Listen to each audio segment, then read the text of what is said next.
Yeah, and I remember early stages, kind of flagging this with powers to be at Collingwood, and I suppose there's a little bit of resistance there, but then they embraced, the concept and they took it on.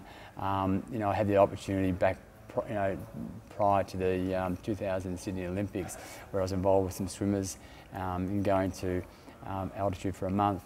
And that's where I first saw the actual benefits it could have an influence on elite sport, and particularly, team sport. Look, we received a lot of conjecture about, going to altitude, say the costs exposed and so on, towards an altitude training camp. But the actual results we found were unequivocal towards performance.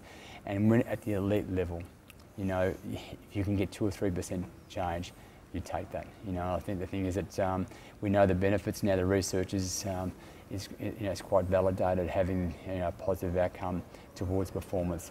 Look, I'm a believer in it, and a lot of the players, obviously Carlton went last year, a lot of the players are strong believers in it as well.